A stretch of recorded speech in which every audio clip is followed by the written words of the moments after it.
that realm, my research project is actually a video essay.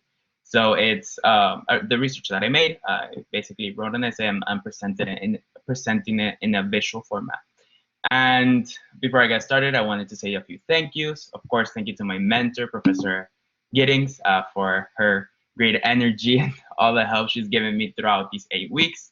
Thank you to my assigned librarian, Christina Machado Dillon, for her help and helping me find my resources. Thank you to Professor Dr. Jacqueline Peña, for her guidance to me and all the other researchers, the team, the Humanities Edge team, and of course the Andrew Mellon Foundation. So I will now, give me a second, I will now share my screen.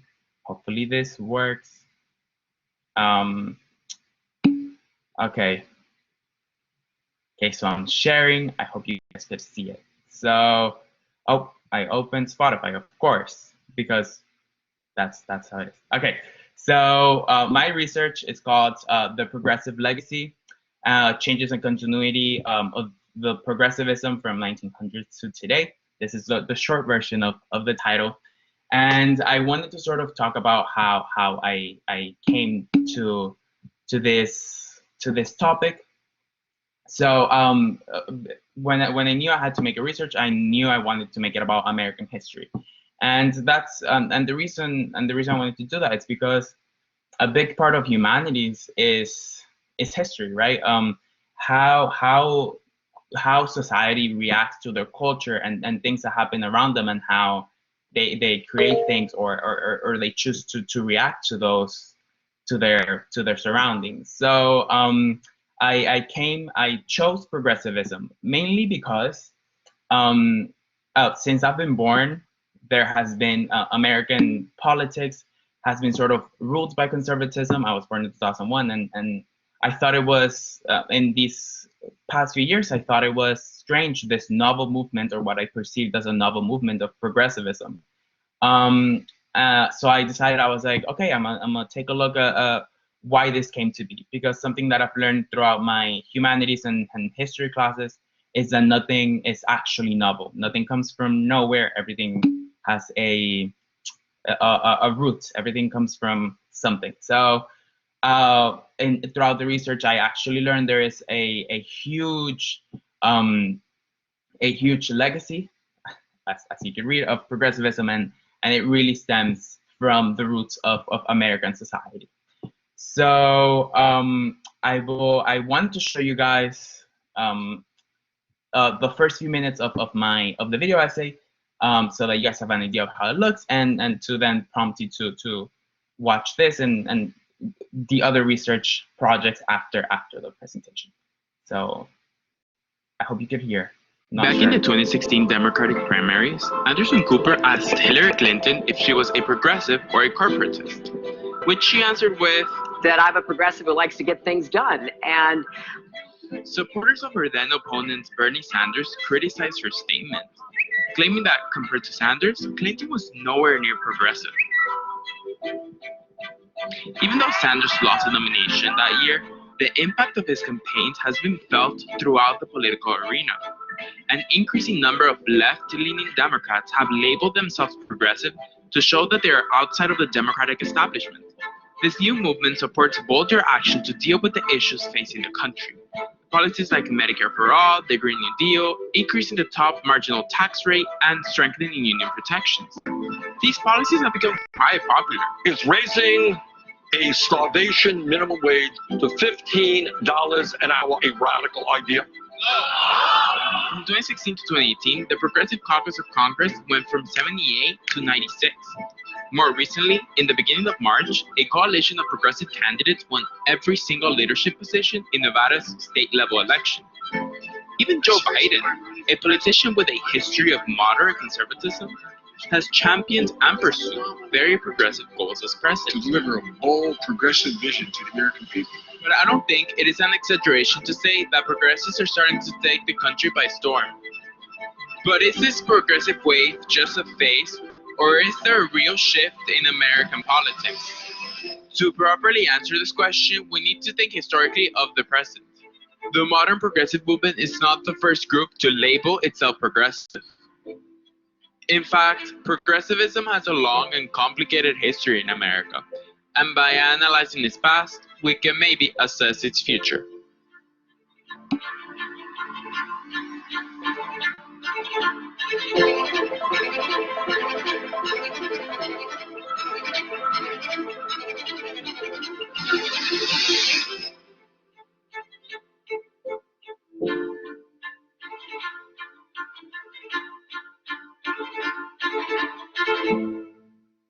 Before I Okay, so that was the first 2 minutes of the research, and that was sort of the prologue. So I hope you guys enjoyed that. And to finish off my presentation, I wanted to sort of talk about one of the parts that was the most fun to me. I could hear you guys are running, but I can't really see the chat. Some of the things that was the most interesting to me, and it was actually finding music. And this is why I wanted to focus on the music. It's because music is truly a representation of culture, and as you, if you've ever taken a humanities class, you will see that they focus on how society reacts to their surroundings in religion, in arts, and in music. So in, for example, the progressive era in the 1900s, this is a song I chose. One of the songs, it's "Ain't Misbehaved" by written by Andy Rosaf. And what's interesting about this actually, this was a song during the Harlem Renaissance. That's when the song was written. And I didn't get to talk about it in my research, but the Harlem Renaissance was a movement in the early 1900s that was a cultural revival of African American culture. And the roots of the Harlem Renaissance, actually, a lot of American music, both from Black music and white music, actually comes from the Harlem Renaissance, and it's very important for all of America as a whole nowadays. Wait, I don't think I have time to play a clip, but if you watch it, you will hear these songs in the background of the research. So the New Deal, this is sort of from 1929 to sort of 1945.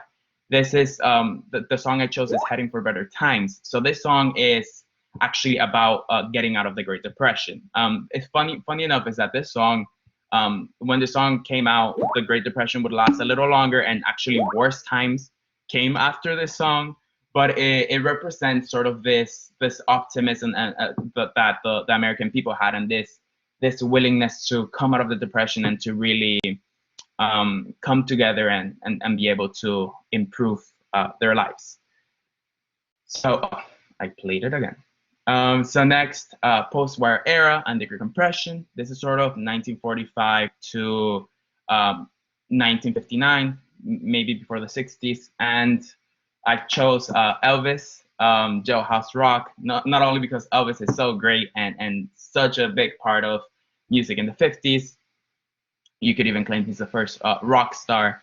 But what I found interesting about the song is that it's about rocking in a jailhouse. It's like the worst place where you could be, and even there you're rocking. And it really represents how optimistic and happy and you know, this rock and roll vibe people had in the 50s, of how great American life was at the time. So I thought it's a great choice. And then for the 60s and the end of progressivism, you will have to watch it to see why it's the end of progressivism.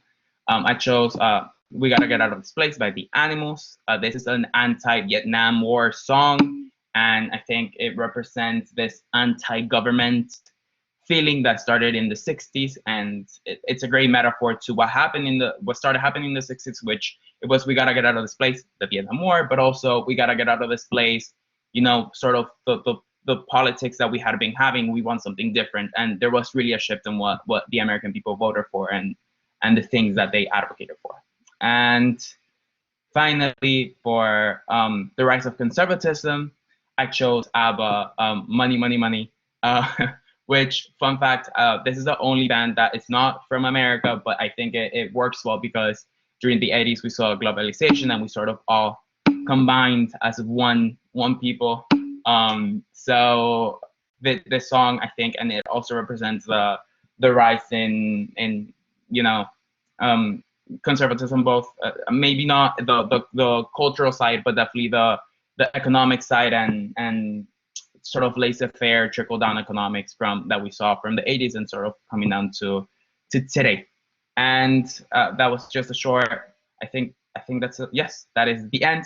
So that was just a short overview. I prompt you to go watch it and to go watch the rest of my peers. Thank you for the great presentation. And for all of you, don't worry, you can see the entire presentation and all the materials around Aquiles' project on the main page. I know that the link that goes directly to Aquiles' project was posted by Kaylin in this chat, and you'll be able to see all the students' projects at the main symposium website with the link we'll keep providing throughout today. So definitely keep throwing your comments into the chat. We're going to have our second panelist go up now, and then our third, and then we'll open it up for Q&A. So start thinking of those questions, write them down, don't forget them. So next is